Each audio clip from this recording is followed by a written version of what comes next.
दोस्तों, आज हम ट्रेडिंग के एक ऐसे पहलू पर बात करेंगे जो शायद सबसे जरूरी है लेकिन अक्सर नजरअंदाज हो जाता है। Price action. यह तकनीकी विश्लेषण की आत्मा है, उसका सबसे महत्वपूर्ण हिस्सा है।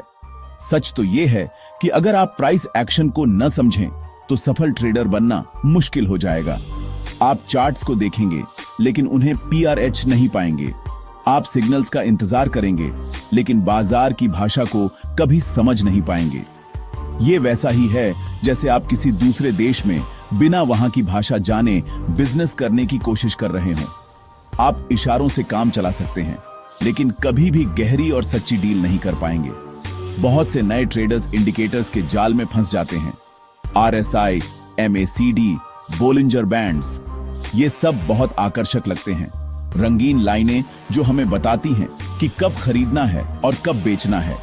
लेकिन एक कड़ीडीडीएचवा सच ये है कि ज्यादातर इंडिकेटर्स लैगिंग होते हैं, मतलब वो कीमत के मूव होने के बाद सिग्नल देते हैं। वो आपको भविष्य नहीं बताते, वो आपको बस ये बताते हैं कि अभी अभी क्या हुआ है। मैं ये नहीं कह रहा कि इंडिकेटर्स कभी ना इस्तेमाल करें, लेकिन अगर आप सच्चा सफल ट्रेडर बनना चाहते हैं तो प्राइस एक्शन समझना जरूरी है। प्राइस एक्शन आपको बताता है कि बाजार अभी क्या कर रहा है और आगे क्या कर सकता है। ये आपको बाजार की नब्ज पकड़ दियचना सिखाता है। तो आज इस वीडियो में मैं आपके साथ प्राइस एक्शन के 4 ऐसे राज शेयर करने वाला हूं जो मेरे लिए गेम चेंजर साबित हुए हैं। ये वो बातें हैं जो आपको किताबों में आसानी से नहीं मिलेंगी। ये वो अनुभव हैं जो मैंने हजारों घंटे चार्ट्स को देखकर सीखे हैं। ये 4 सीक्रेट्स आपके चार्ट देखने का नजरिया हमेशा के लिए बदल देंगे। तो बिना किसी देरी के चलिए शुरू करते हैं और इन रहस्यों को एक एक करके खोलते हैं। हमारा पहला राज कैंडलस्टिक की बनावट में छिपा है। हम सब जानते हैं कि हरी कैंडल का मतलब है कीमत बढ़ी और लाल का मतलब है कीमत गिरी, लेकिन असली कहानी उसकी बॉडी और उसकी विक्स यानी परछाई में होती है। ज्यादातर लोग सिर्फ कैंडल के रंग पर ध्यान देते हैं, लेकिन प्रो ट्रेडर्स उसकी पूरी एनाटॉमी को पारखते हैं। एक कैंडलस्टिक सिर्फ एक डेटा पॉइंट नहीं है दोस्तों, वो एक पूरी कहानी है। उस निर्दिष्ट समय में खरीदारों और विक्रेताओं के बीच हुई लड़ाई की कहानी। सोचिए, आपको एक बड़ी मजबूत हरी कैंडल दिखती है जिसकी कोई ऊपरी या निचली विक नहीं है। इसे मारुबोजू कैंडल कहते हैं। इसका क्या मतलब है? इसका मतलब है कि उस टाइम फ्रेम में खरीदार इतने हावी थे कि उन्होंने विक्रेताओं को 1 इंच भी जगह नहीं दी। कीमत जहां से खुली वहां से सीधी ऊपर गई और अपने हाई पॉइंट पर ही बंद हो गई।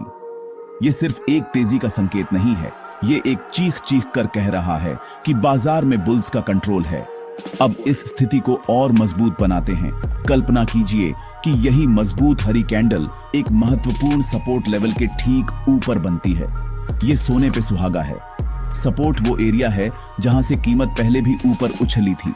अब उस लेवल पर एक ऐसी कैंडल बनना जो खुद में ही इतनी मजबूत है, ये एक डबल कंफर्मेशन है।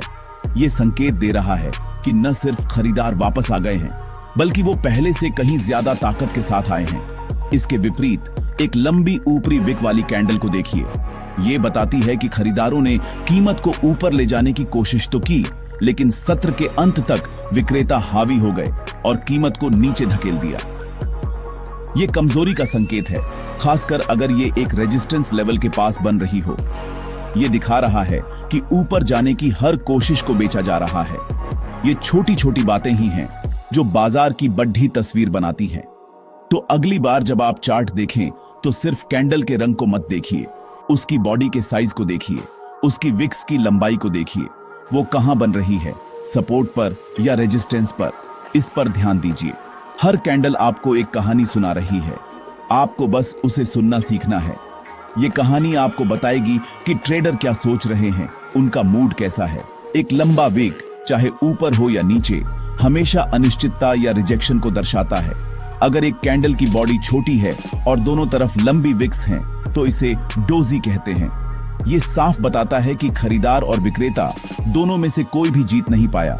बाजार कंफ्यूज्ड है। ऐसे में ट्रेड में घुसना खतरनाक हो सकता है। इंतजार करना बेहतर है जब तक कि बाजार अपना अगला मूव तय न कर ले। कैंडलस्टिक को समझना एक भाषा सीखने जैसा है। शुरू में आपको कुछ शब्द समझ आएंगे, फिर धीरे धीरे आप वाक्य बनाने लगेंगे और एक दिन आप पूरी बातचीत समझने लगेंगे। हर कैंडल एक शब्द है, कई कैंडल्स मिलकर एक वाक्य बनाती हैं और पूरा चार्ट एक कहानी है। इस पहले राज को मास्टर करने का मतलब है कि आप बाजार की भाषा का पहला पाठ सीख चुके हैं। हमारा दूसरा राज एक ऐसे सिद्धांत पर आधारित है जो सिर्फ ट्रेडिंग में ही नहीं बल्कि जिंदगी में भी लागू होता है। मीन रिवर्जन, यानी औसत की ओर वापसी। इसका सीधा सा मतलब है कि चीजें ज्यादा देर तक अपने औसत से दूर नहीं रह सकती, चाहे वो रबर बैंड हो जिसे आप खींचते हैं या शेयर बाजार की कीमतें, अंततः वो अपने औसत या मीन की तरफ वापस आती है। ट्रेडर्स के लिए ये एक बहुत शक्तिशाली कॉन्सेप्ट है। इसे समझने का सबसे आसान तरीका है मूविंग एवरेज का इस्तेमाल करना। मूविंग एवरेज जैसे कि 20 पीरियड या 50 पीरियड मूविंग एवरेज आपको कीमत का औसत दिखाती है। जब कीमत किसी तेज मूव के कारण इस मूविंग एवरेज से बहुत दूर चली जाती है, चाहे ऊपर या नीचे, तो समझ लीजिए कि रबर बैंड खिंच चुका है। अब उसके वापस अपनी जगह पर आने की संभावना बहुत बढ़ जाती है। कल्पना कीजिए कि एक स्टॉक की कीमत रॉकेट की तरह ऊपर जा रही है और अपने 20 पीरियड मूविंग एवरेज से बहुत दूर निकल गई है। नए ट्रेडर्स इसे देखकर फोमो यानी फियर ऑफ मिसिंग आउट में आकर खरीदने की कोशिश करेंगे, लेकिन एक अनुभवी प्राइस एक्शन ट्रेडर जानता है कि ये एक खतरनाक जगह है। कीमत अब ओवर एक्सटेंडेड है, यहां से एक पुलबैक या करेक्शन की संभावना बहुत ज्यादा है। यहां खरीदने का मतलब है टॉप पर फंसना। इसके बजाय स्मार्ट ट्रेडर इंतजार करता है। वो देखता है कि कीमत कब तक अपने औसत यानी मूविंग एवरेज की तरफ वापस आती है। जब कीमत गिरकर मूविंग एवरेज के पास आती है और वहां सपोर्ट लेने के संकेत देती है, जैसे कि एक बुलिश कैंडल बनाना, तब वो खरीदने का एक अच्छा मौका होता है। आपने टॉप पर खरीदने की बजाय एक डिस्काउंट पर खरीदा और आपके पक्ष में ट्रेंड भी है। ये एक हाई प्रोबेबिलिटी सेटअप है। यही बात डाउन ट्रेंड में भी लागू होती है। अगर कीमत तेजी से गिर रही है और अपने मूविंग एवरेज से बहुत नीचे चली गई है, तो वहां शॉर्ट सेल करना जोखिम भरा है। रबर बैंड नीचे की तरफ बहुत खिंच चुका है। इंतजार करें कि कीमत वापस मूविंग एवरेज तक बाउंस करे। जब वो मूविंग एवरेज के पास आकर रिजेक्शन के संकेत दे, जैसे कि एक बेयरिश कैंडल, तो वो शॉर्ट करने का एक बेहतर अवसर होता है। मीन रिवर्जन का मतलब यह नहीं है कि कीमत हमेशा पूरी तरह से मूविंग एवरेज को छुएगी ही। कभी कभी वो उसके पास आकर ही घूम जाती है। इसलिए आपको सिर्फ मूविंग एवरेज पर निर्भर नहीं रहना है। आपको कैंडलस्टिक पैटर्न और दूसरे प्राइस एक्शन संकेतों के साथ इसे जोड़ना होगा। जब कीमत मूविंग एवरेज के पास हो, तो कैंडलस्टिक की कहानी पर ध्यान दें। क्या वहां खरीदार ताकत दिखा रहे हैं या विक्रेता? यह राज आपको बाजार की भीड़ के खिलाफ सोचने की ताकत देता है। जब सब लोग लालच में खरीद रहे होते हैं, आप जानते हैं कि कीमत ओवर एक्सटेंडेड है और आपको सावधान रहना है। जब सब लोग डर में बेच रहे होते हैं, आप जानते हैं कि कीमत अपने औसत से बहुत दूर है और एक मौका बन सकता है। मीन रिवर्जन आपको बाजार के इमोशन से बचाता है और आपको एक तार्किक और अनुशासित ट्रेडर बनाता है। हमारा तीसरा राज है मोमेंटम, यानी कीमत की गति को समझना। यह सिर्फ ये जानना नहीं है कि कीमत ऊपर जा रही है या नीचे, बल्कि यह जानना है कि वो कितनी तेजी से और कितनी मजबूती से जा रही है। मोमेंटम एक ट्रेन की तरह है। जब वो धीरे धीरे स्टेशन से निकलती है तो उसे रोकना आसान होता है, लेकिन जब वो पूरी रफ्तार पकड़ DDH लेती है तो उसके सामने आना खुदकुशी करने जैसा है। ट्रेडिंग में भी यही होता है। चार्ट पर मोमेंटम को कैसे देखें? एक तरीका है कैंडलस्टिक के साइज को देखना। अगर आप देखते हैं कि हरी कैंडल्स लगातार बढ़ी होती जा रही हैं, तो इसका मतलब है कि मोमेंटम बारिश रहा है, खरीदार ज्यादा आक्रामक हो रहे हैं। ये एक संकेत है कि कीमत में एक बढ़ा और तेज मूव आ सकता है। एक धीमे छोटे छोटे कैंडल वाले अपर ट्रेंड से अचानक बढ़े कैंडल वाले अपर ट्रेंड की ओर बढ़ता चार्ट ये दिखाता है कि अब ज्यादा खरीदार खेल में शामिल हो गए हैं। इसके विपरीत अगर एक अप ट्रेंड में कैंडल्स का साइज छोटा होने लगे और विक्स लंबी होने लगे तो ये मोमेंटम के कम होने का संकेत है। भले ही कीमत अभी भी ऊपर जा रही हो, लेकिन उसकी रफ्तार धीमी हो रही है, ट्रेन थक रही है। ये एक चेतावनी है कि ट्रेंड अब कमजोर हो सकता है या रिवर्स हो सकता है। यहाँ पर नए लॉन्ग ट्रेड्स लेना जोखिम भरा हो सकता है। मोमेंटम को समझने का एक और तरीका है ट्रेंड की ढलान को देखना। अगर एक अप ट्रेंड का एंगल धीरे धीरे और खड़ी-ढा होता जा रहा है तो ये बढ़ते हुए मोमेंटम का संकेत है, लेकिन अगर वो एंगल सपाट होने लगे तो मोमेंटम कम हो रहा है। चार्ट को जूम आउट करके देखें, क्या ट्रेंड लाइन एक सीधी रेखा में जा रही है या वो एक कर्व बना रही है। एक पैराबोलिक कर्व यानी बहुत तेजी से खड़ी-नीचा होता हुआ ट्रेंड अक्सर अस्थिर होता है और उसके बाद एक तेज गिरावट आ सकती है। मोमेंटम ट्रेडर्स अक्सर ब्रेकआउट की तलाश में रहते हैं। जब कीमत एक रेंज में काफी देर तक साइडवेज चलती है तो वो ऊर्जा जमा कर रही होती है। जब वो उस रेंज को एक बढ़ी मजबूत मोमेंटम कैंडल के साथ तोड़ती है तो वो जमा हुई ऊर्जा एक दिशा में निकलती है और एक बड़ा मूव आता है। यह मोमेंटम को समझना जरूरी है। अगर ब्रेकआउट एक छोटी कमजोर कैंडल से होता है तो वो फेक आउट हो सकता है, यानी एक झूठा ब्रेकआउट। लेकिन मोमेंटम की सबसे खास बात यह है कि ये आपको ट्रेंड के स्वास्थ्य के बारे में बताता है। एक स्वस्थ अपर ट्रेंड में ऊपर जाने वाले मूव्स मजबूत और तेज होते हैं और नीचे आने वाले सुधार धीमे और कमजोर होते हैं। अगर आप देखते हैं कि पुलबैक्स ज्यादा गहरे और तेज होने लगे हैं तो ये एक चेतावनी है कि मोमेंटम शिफ्ट हो रहा है। तो मोमेंटम सिर्फ रफ्तार नहीं है, ये ट्रेंड की क्वालिटी का एक मापक है। कैंडल के साइज, ट्रेंड के एंगल और इंपल्स बनाम पुलबैक की गति को देखकर आप ये समझ सकते हैं कि ट्रेंड में कितनी जान बची है। ये आपको न सिर्फ सही समय पर ट्रेड में घुसने में मदद करता है, बल्कि ये भी बताता है कि कब आपको अपनी पोजीशन से बाहर निकलना है, क्योंकि पार्टी अब का खत्म होने वाली है। हमारा चौथा और आखिरी राज है पुलबैक को समझना। पुलबैक यानी ट्रेंड के बीच में आने वाले छोटे छोटे सुधार। कोई भी बाजार एक सीधी रेखा में ऊपर या नीचे नहीं जाता। एक अपर ट्रेंड में कीमत ऊपर जाती है, फिर थोड़ा नीचे आती है, फिर और ऊपर जाती है। ये जो थोड़ा नीचे आना है, यही पुलबैक है। नए ट्रेडर्स अक्सर इन पुलबैक्स से डर जाते हैं। उन्हें लगता है कि ट्रेंड रिवर्स हो रहा है और वो घबराकर अपनी पोजीशन काट देते हैं। लेकिन अनुभवी ट्रेडर्स जानते हैं कि पुलबैक डरने की नहीं, बल्कि मौका ढूंढने की जगह है। पुलबैक एक स्वस्थ ट्रेंड का हिस्सा है।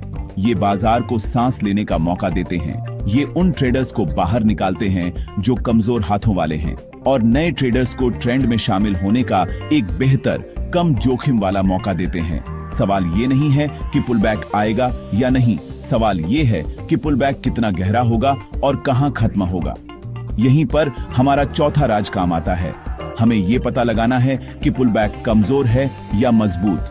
इसे मापने का एक बेहतरीन टूल है फिबोनाची रिट्रेसमेंट टूल। जब एक अपट्रेंड में कीमत एक नया हाई बनाने के बाद नीचे आने लगती है तो आप उस मूव के लो से हाई तक फिबोनाची टूल लगाते हैं। ये आपको कुछ महत्वपूर्ण लेवल्स दिखाएगा। 28.2%, 50% और 61.8%। ये वो संभावित एरिया हैं जहां पुलबैक का खत्म हो सकता है और कीमत वापस ऊपर की ओर मुड़ सकती है। अब यहां राज की बात आती है।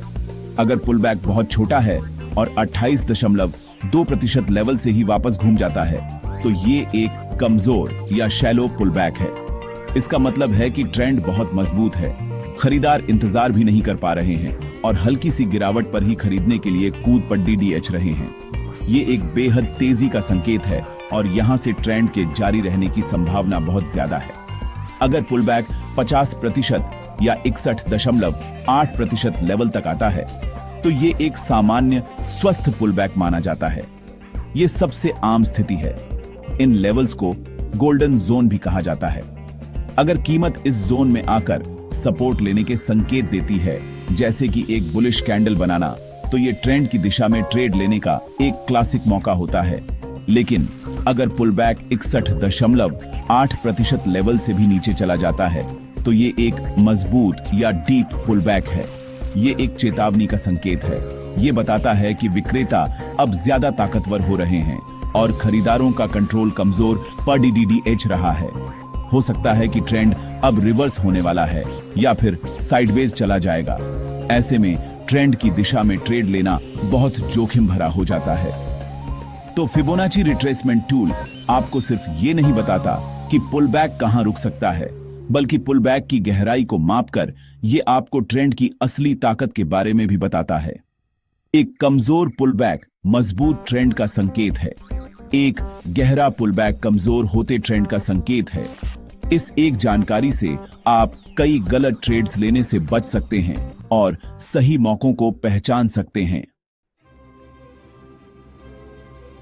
तो ये थे प्राइस एक्शन के वो 4 राज जो मैंने सालों के अनुभव से सीखे हैं। कैंडलस्टिक की कहानी को परखना, मीन रिवर्जन के जादू को समझना, मोमेंटम की ताकत को पहचानना और पुलबैक के रहस्य को सुलझाना। ये चारों मिलकर आपको चार्ट्स को एक नए नजरिए से देखने में मदद करेंगे। लेकिन एक बात का ध्यान दें, ये राज अकेले हाई विन रेट नहीं देंगे, लेकिन इन्हें मिलाकर या इंडिकेटर्स के साथ ये जबरदस्त बन जाते हैं। ये आपको एक एज देते हैं, एक बारहेत जो ज्यादातर रिटेल ट्रेडर्स के पास नहीं होती।